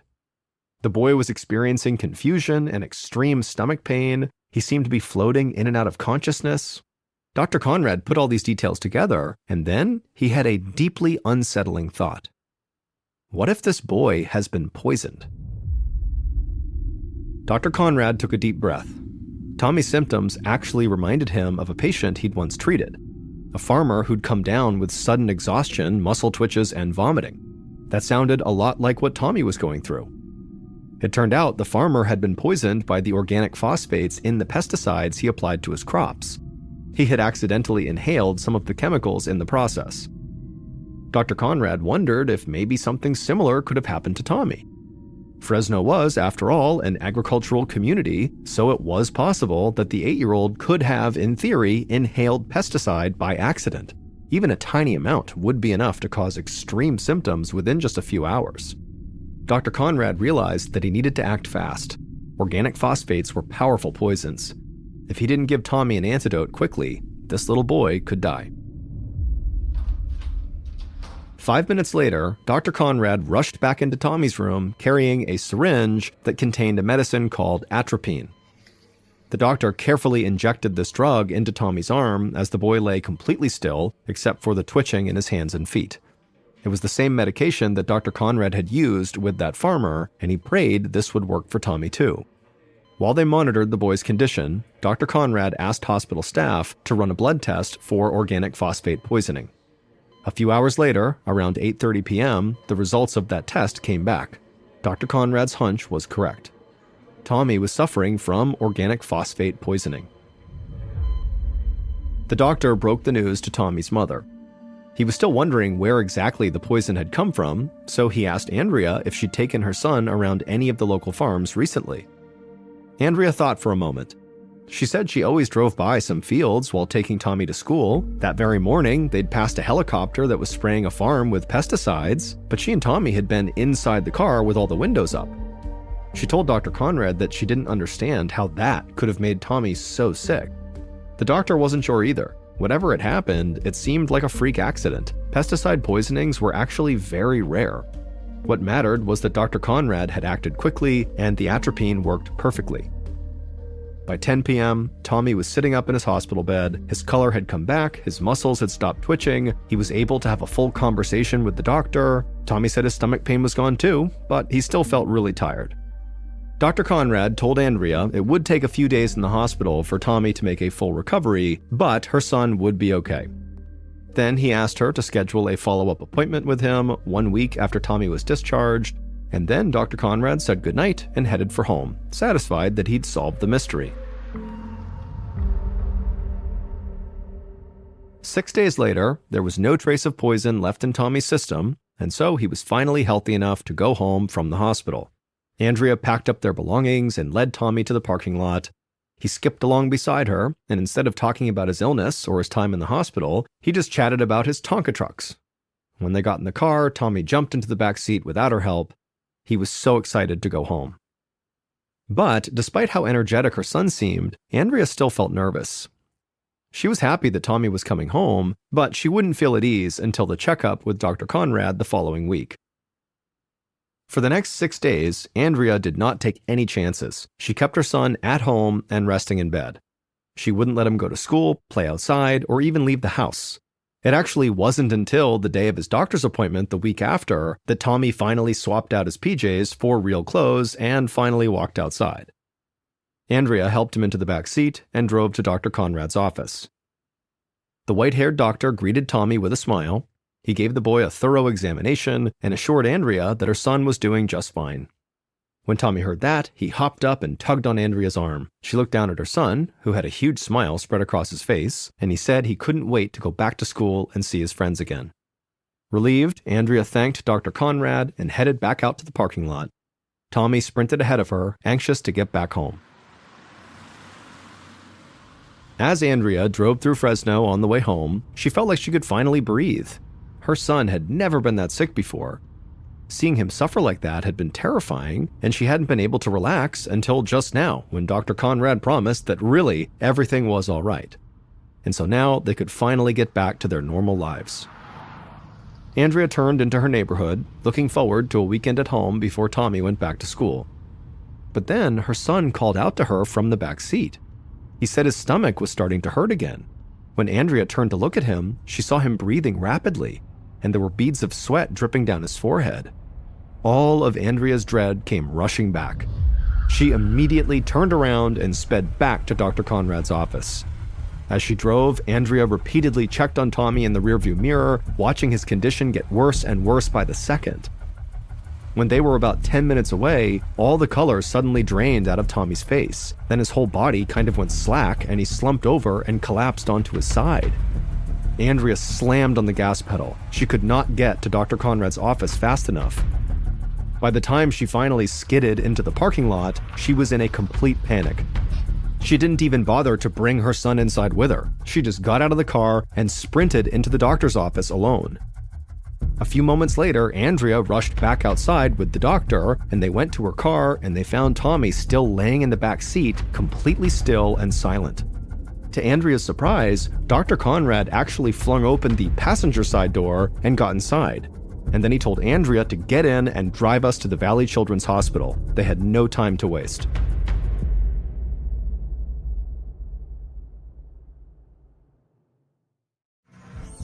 "20 minutes later, Andrea carried her semi-conscious son through the sliding doors of the hospital emergency room. Tommy's head lolled on her shoulder. Dr. Conrad ran beside her and yelled for the nurses to hook the 8-year-old up to an IV. A hospital staff member grabbed Tommy from Andrea's arms and placed him on a gurney. As nurses swarmed around them, Andrea felt her throat tighten with fear. The nurses pushed Tommy's gurney down the hallway, and Andrea chased after them, following them into a hospital room. Suddenly, she heard her son screaming, his face contorted in pain as the nurses worked to connect an IV. Andrea watched, helpless, while her son began to gag. He tried to lift his head, but he couldn't sit up, and so he vomited just onto the bed. Then, Tommy stopped moving altogether as tears filled his eyes. Andrea didn't understand how or why this was happening again. All she knew was that Tommy's symptoms were even worse than the first time. Andrea was terrified. But she had never been more thankful for Dr. Conrad. He told hospital staff to make sure they administer more atropine. Andrea stood next to her son's bed and just prayed the atropine would work the way it did the first time. Sure enough, a few hours later, Tommy was awake and his stomach pain had subsided. He asked for a glass of water, and when a nurse brought it in, he was able to reach out and grab it. Tommy wasn't confused anymore, he could move his limbs, so clearly the atropine had saved his life again. Andrea was obviously extremely relieved that her son had pulled through, but as she sat beside his hospital bed, she couldn't help but feel sick to her stomach. Clearly, something was poisoning her son, but if she didn't know what it was, how could she protect him? How could she make sure this did not happen a third time or more? Andrea noticed Dr. Conrad packing up his black bag to leave. Before he left, she pulled him aside and asked him for his help. She needed to know where this chemical poisoning was coming from. If it really was from a local farm like Dr. Conrad thought, then Andrea wanted to know exactly which one. That way, they could tell the farmer to please contain the poison and put a stop to this nightmare. When Dr. Conrad got home that evening, he sat down on his couch and made a list of every farm in the area. He picked up the phone off the side table and started calling them one by one.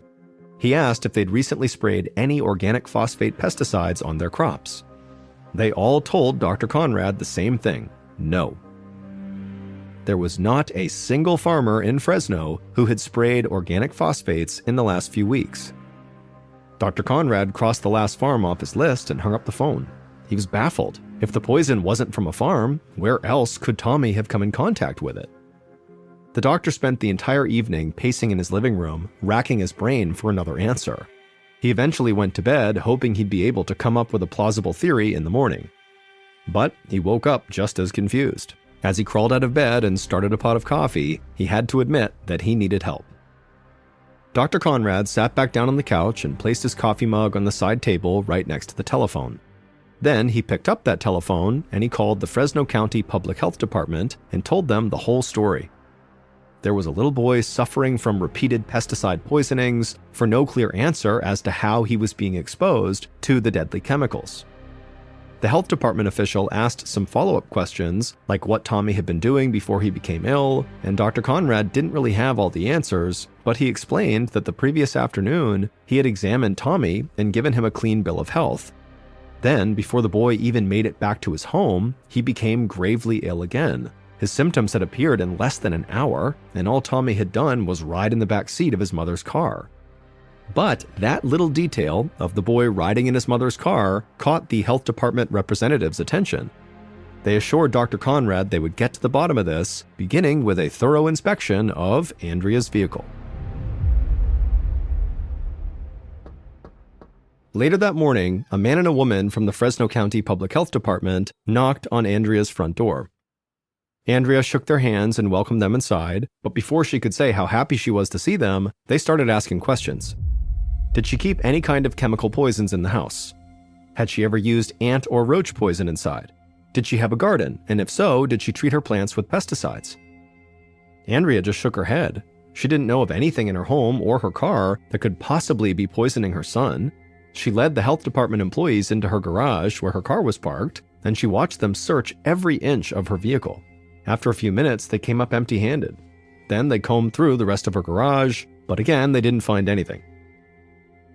That only left one other option, the inside of Andrea's house. So Andrea opened the door for the investigators and told them to go ahead. As they searched, Andrea sat on the living room couch and called the hospital to check in on Tommy, who had been admitted to that hospital. The nurse would tell her that her son was stable and improving steadily. Andrea felt very relieved and placed the phone back on the hook.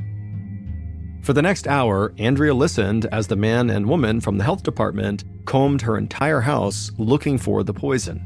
But when they came into the living room where Andrea was, she asked them, "What have you found?" And they would tell her, nothing. There wasn't anything in her home, in her car, her garage, her garden, anywhere that could explain her son's poisoning.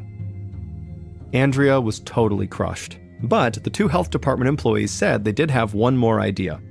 They asked Andrea what her son had been wearing when he got sick. Andrea thought about it for a moment. The first time Tommy got sick, he had been wearing his favorite red and white striped t-shirt and a new pair of blue jeans and sneakers. The second time, he'd been wearing a different shirt, different shoes, but the same pair of blue jeans. They were actually in the laundry room in a pile of dirty clothes. She'd brought them home from the hospital, but she hadn't had a chance to wash them yet. When she said that, the investigators' eyes lit up. They told Andrea they needed those jeans right now. Those pants just might hold the answers to her son's illness.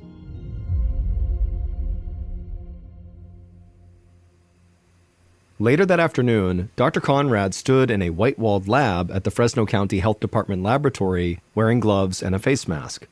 Next to him, the health department investigators who had just searched Andrea's home gazed into a rectangular glass tank full of hundreds of buzzing mosquitoes. Dr. Conrad held Tommy's blue jeans in his gloved hand. When the investigators gave him the okay, he lifted the lid on the tank and quickly put the jeans inside and then shut the lid before any mosquitoes could escape. 15 minutes later, the buzzing had stopped. The lab was silent. Dr. Conrad looked over and saw the two investigators grinning. That's when he realized this was the breakthrough they needed. Every single mosquito inside of that glass tank was now dead, and Tommy's pants had killed them. It would turn out Tommy's own genes were the things that were poisoning him. They were loaded with toxic organophosphates. Now, Dr. Conrad had new questions. Where had these genes come from, and how did they become laced with pesticide? He used the health department laboratory's phone to call Andrea and explain the results of the experiment. He could tell by her voice that she was both very surprised and also very relieved, and luckily she was actually able to explain the genes. She said she'd bought those jeans about a month earlier in September. A trucking company was having a salvage sale for damaged goods and happened to have some nice jeans in Tommy's size. The pants were so cheap that Andrea actually bought 5 pairs of them, although Tommy had only worn 1 pair so far. Dr. Conrad told Andrea that it was highly likely that all of the jeans she had purchased were poisoned, so Tommy should obviously never wear them again. That's when Andrea pointed out that she actually did not buy every pair of jeans at the salvage sale. She said there had still been an entire stack of them after she had left with her 5 pairs. Dr. Conrad suddenly felt his heart start to race. This story wasn't over. There were more poison jeans out there right now, and so more children might get sick. Dr. Conrad hung up the phone and rushed back over to the investigators so they could try to figure out what to do next. Over the following weeks, Dr. Conrad and the Fresno County Public Health Department learned that the poison jeans had been shipped 8 months earlier in early 1961. They were put in a truck alongside various chemicals, including a highly toxic organic phosphate pesticide called Phosdrin. During a trip from Fresno to Los Angeles, a container of Phosdrin had broken open, and over a gallon of the poison spilled onto a stack of jeans.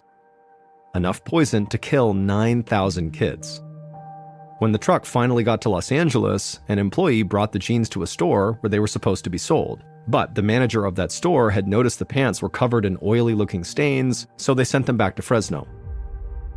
The poison jeans were stored in a warehouse for the next 8 months until it was time for the trucking company's annual salvage sale. By then, the stains on the jeans had faded enough that customers didn't notice them. When Dr. Conrad and the health department contacted this trucking company, it was too late. The remaining pairs of the poison jeans had all been sold. The health department immediately went out and alerted the public to this crisis. And soon they received 11 more pairs of jeans that had all been bought at the salvage sale. So that made 16 pairs, including the jeans Andrea had bought.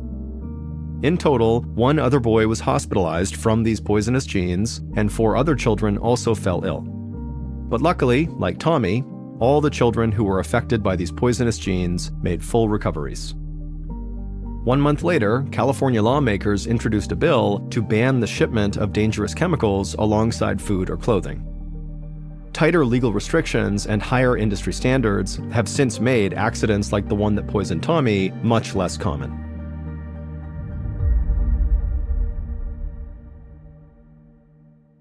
Before we get started, I want to give a special shout out to Billy Jensen, who is a fantastic true crime investigative journalist who wrote the article for the LA magazine called The Secret Life of Johnny Lewis. That article was used extensively in the making of today's video. So thank you, Billy. Johnny Lewis was only 7 years old when he landed his first acting role. Granted, it was only a bit part in an obscure escalator safety video, but it was a start. From there, Johnny appeared in dozens of commercials, including with Pizza Hut, before someone recognized this kid has real talent, and he earned appearances on the hit TV shows Seventh Heaven, Malcolm in the Middle, and Drake and Josh, which were really big in the late 90s and early 2000s. In 2001, when Johnny was 18 years old, he had made enough money from acting that he was able to leave his parents' home in North Los Angeles and move into a new home right in Hollywood with a bunch of other up-and-coming actors and actresses. By 2006, when Johnny was 23 years old, he was riding high. He had landed several more big TV roles, like a recurring role in the show The OC, which was very popular in the 2000s, and in 2006, he was dating the mega pop star Katy Perry. And although their romance was relatively short, apparently it was very intense because Katy would go on to write 2 songs that were apparently about Johnny. But Johnny's real rise to stardom occurred 2 years later in 2008 when he was cast as the character Half-Sack on the critically acclaimed motorcycle drama Sons of Anarchy. While the show made him famous and fabulously wealthy, Johnny was growing concerned with the direction the show was taking. He felt like it was becoming too violent. Johnny liked reading poetry and studying philosophy and staying up late drinking tea and playing chess. He did not like acting out scenes of gratuitous violence. It just wasn't who he was. So after being on the show for 2 seasons very successfully, he was a very popular character. He went to the writers and said, "You gotta write me out of the script. I can't do this anymore." The writers were totally caught off guard and begged him to stay, but he had made up his mind, and so in 2009, his character was killed off. After leaving Sons of Anarchy, Johnny decided that he wasn't going to pursue any serious acting roles for the time being. Instead, he wanted to focus his time on writing his first novel, which was about this musical genius trying to make his way in the world. And so he started asking around to see if anybody he knew of a quiet place he could live and write out of. And his photographer said, "I think I know the place." It was called the Writer's Villa, and it was this beautiful house with 6 bedrooms for rent right outside of Hollywood. Over the years, it had become a sort of safe haven for up-and-coming actors and actresses still looking to land their big break. The reason it developed this reputation was because of the owner, Kathy Davis. She was this wonderful woman who really understood how difficult trying to break into Hollywood was for all these people that stayed at her house. And so she would look after them and make them food and offer them rides, and she would stay up late and listen to their frustrations and be a shoulder to cry on if they didn't get the part they wanted. Many of her tenants, who went on to be big Hollywood stars, would later attribute their success, at least in part, to the time they spent with Kathy at the villa, which they remembered as being therapeutic and soothing. Even though Johnny had already had his big break in the Sons of Anarchy, he loved the idea of living in such a peaceful place that seemed to cater to eccentric artists like himself. So in April of 2009, Johnny called Kathy and requested a room, and she said, "Absolutely, you can stay on the second floor in the red suite." After moving in, Johnny would tell his friends that the writer's villa was just as amazing as he thought it was going to be.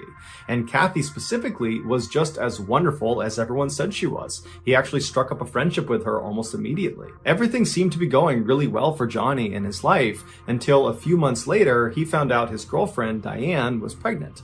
Although this totally screwed up his plans for his novel, Johnny was really excited about being a father, and so he decided to move out of the villa and in with Diane, who lived nearby, to help take care of their child. 9 months later, on April 6th, 2010, Diane gave birth to a healthy little girl named Culla May, and Johnny and Diane fell madly in love with her.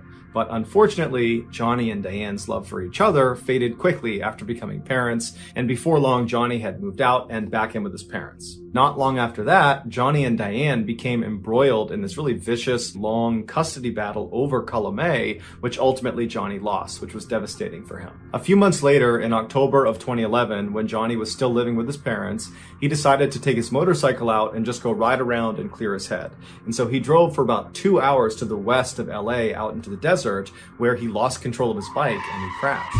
After getting to the hospital, his injuries were determined to be relatively minor, except they were concerned he might have a head injury. However, after testing negative for a concussion, he was said to be okay by doctors and he was sent home.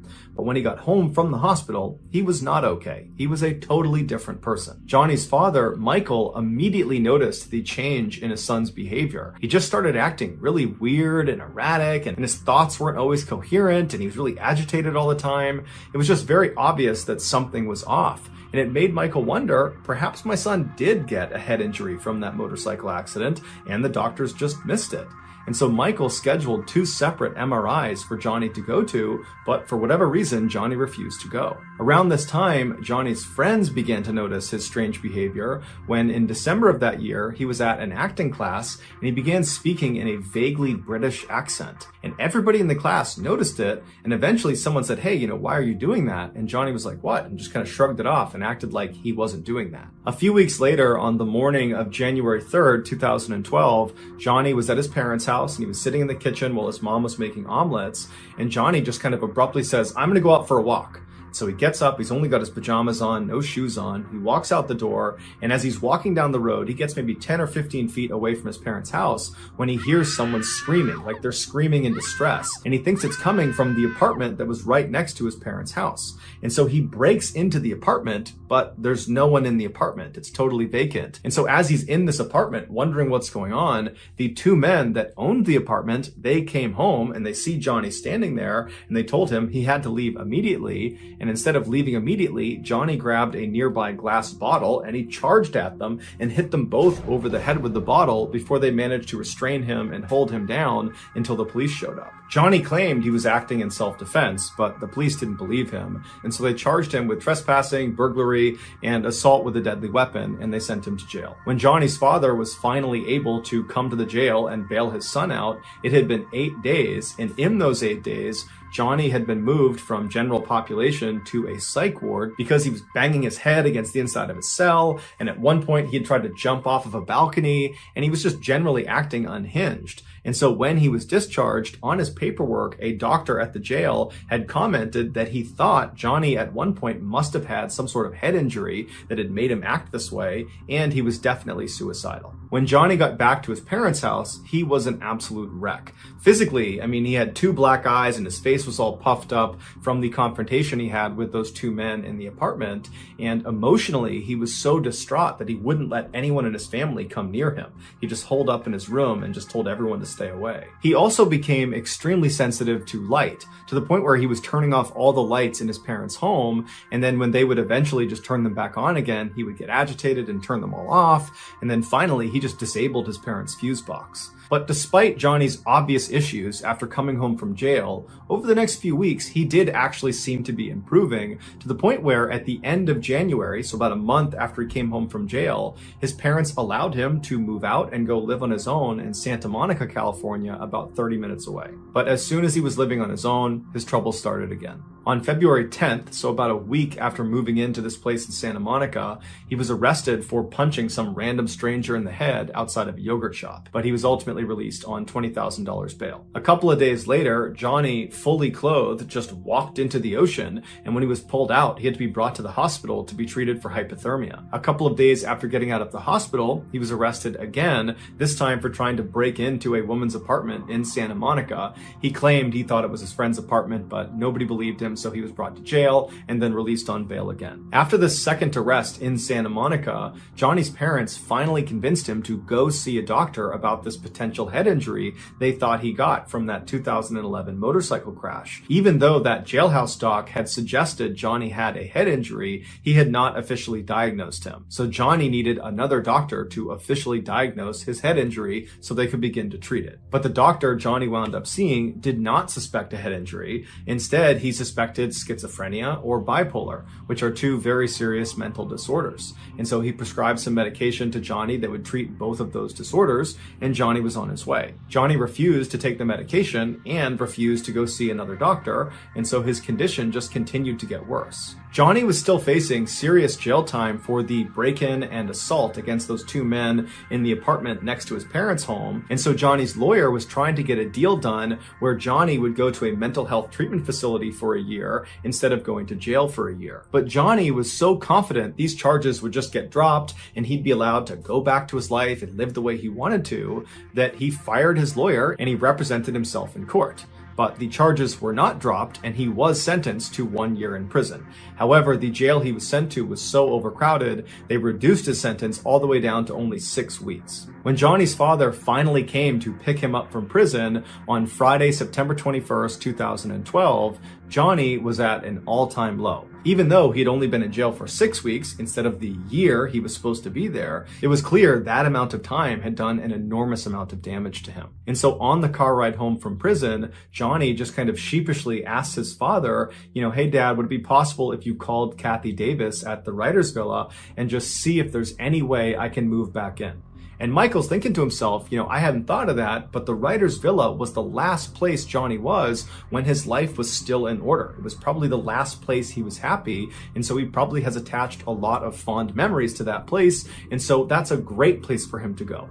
And so as soon as they got home, Michael called Kathy Davis and explained the situation and said, is there any way he can stay there? And she said, absolutely, the red suite is still available. I'll go up and make the bed right now. I can't wait to see him. Johnny stayed with his parents that weekend, and then on Monday, September 24th, he packed up his stuff and he moved back into the villa. 2 days later, a 70-year-old man named Dan Blackburn, who was actually neighbors to the Writers Villa property, he was looking out his front window at this man who was standing out in the road. He only had on jeans and red shoes. He had no shirt on and he was very sweaty, and he was just kind of frantically pacing around the road, and he had never seen this guy before, and so he's just kind of poking out behind his curtain watching him to see what he's going to do next. And after about 15 minutes of this kind of strange pacing in the road, this guy turns and walks directly towards Dan's property, goes right up to the front step and starts knocking on the door. Dan was definitely a little bit concerned, but he shut the curtain, he walked over to the door, and he looks out the peephole, and there's this guy standing there with bright blue eyes that are all wide, and he's looking at the peephole as if he can see through and see Dan, but he can't. And so Dan reaches down and he opens the door just a little bit and he looks out, and the guy outside looks at him and goes, "Hi, I'm John. I'm your new neighbor." It would turn out John was Johnny Lewis. And so Dan opened the door a little bit farther and he looks at him and he goes, "Hi, John, nice to meet you." And before the two men could have any sort of conversation, Johnny just abruptly turned around and walked away. And so Dan is totally puzzled by this strange interaction he's just had with Johnny Lewis. And he's watching him as he just walks back to the road, he walks back over and goes inside the villa and disappears. And so Dan kind of shrugs it off, he shuts his door, locks it, and goes back to his morning routine. About 30 minutes later, Dan is doing his own thing in his house when he hears his wife outside screaming for him to come outside.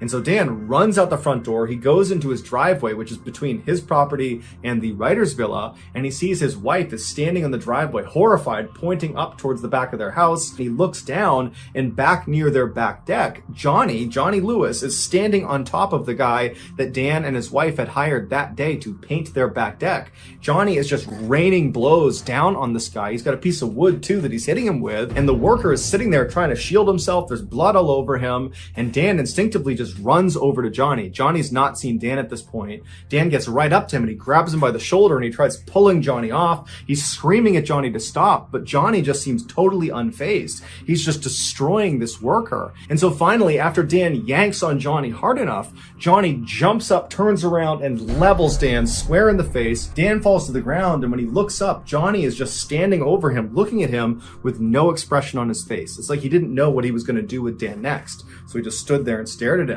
But Dan wasn't going to waste any time. He jumped up and he clocked Johnny square in the side of the head, but it had no effect on Johnny. He still just stared at Dan, completely expressionless. And so Dan grabbed a nearby lawn chair and practically broke it over the head of Johnny, but again, it had no effect on Johnny. He just stood there completely expressionless, staring at Dan. And so at this point, Dan just grabs the worker who can barely stand and he runs back down the driveway. He grabs his wife and they run towards the house to go inside. And the three of them manage to get inside the house. And as they're shutting the big heavy door, Johnny comes bounding up and he gets right in front and he jams his arm in the space between the door and the wall. So they can't close the door because it's getting stuck on his arm.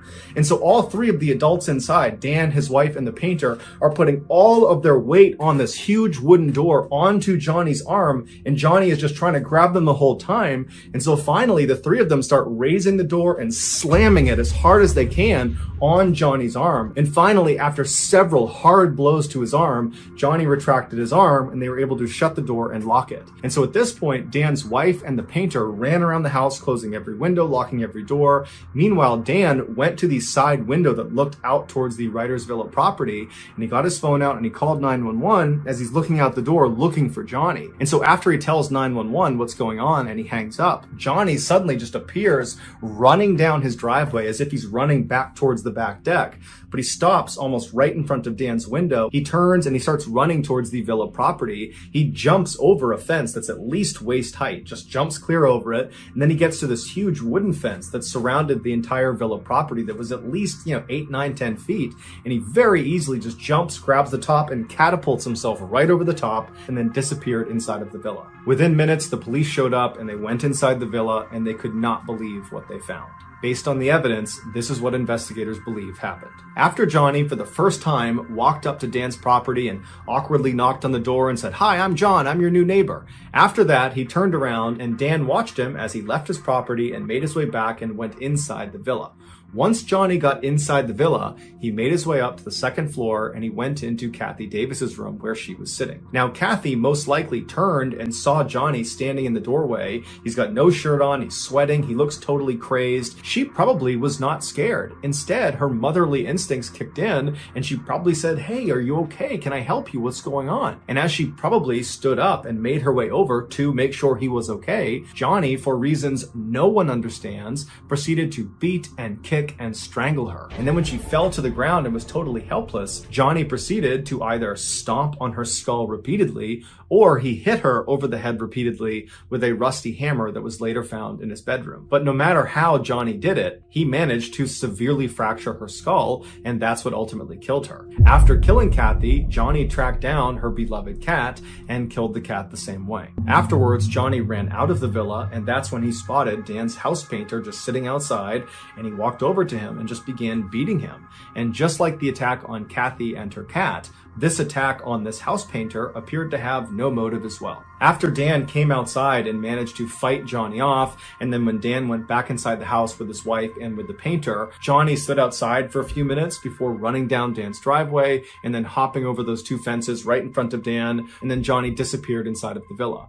Once Johnny was in the villa, it's believed he climbed up to the upper patio or onto the roof of the villa itself, and from there he either jumped or fell to his death on the driveway below. His death was officially ruled an accident, not a suicide. After the news broke about what had happened at the writer's villa, everybody assumed Johnny must have been on some really hardcore drugs. That's the only explanation for why someone would act the way he acted. But when his toxicology report came back, it showed he had absolutely no drugs of any kind, legal or illegal, in his system. He was completely sober at the time he committed this horrible crime. Some believe Johnny really did have some undiagnosed head injury from that motorcycle accident, and this head injury is responsible for his violent outbursts. Others disagree and say the head injury had nothing to do with it. Johnny clearly had some undiagnosed mental disorder. Maybe it was schizophrenia, maybe he was bipolar, maybe it was something else, but it was this mental disorder that led to these violent outbursts. But to this day, no one knows for sure why Johnny did what he did. All we know is an innocent woman and her cat were needlessly killed. So that's going to do it, guys. If you found the secret in today's episode, let us know in the comments section what it is and where you found it. So give us the timestamp. And if you're the first to do that, we'll pin you at the top of the comments section. If you got something out of today's episode and you haven't done this already, please offer to make the like button their favorite food, a burrito, but separate the meat, cheese, rice, and sour cream into 4 distinct sections before rolling it up. Also, please subscribe to our channel and turn on all notifications so you don't miss any of our weekly 2 or 3 video uploads. We are now selling merchandise like this flannel, like this hat, and there's a whole bunch of stuff. If you're interested in MrBallen merch, go to shopmrballen.com. Also, follow our shop's Instagram page. The username is shopmrballen for upcoming deals and promotions. If you want to get in touch with me, you can direct message me on Instagram or on Twitter. My username for both platforms is the same. It's johnballen416. I also have a ton of content over on TikTok, where my username is MrBallen. We also have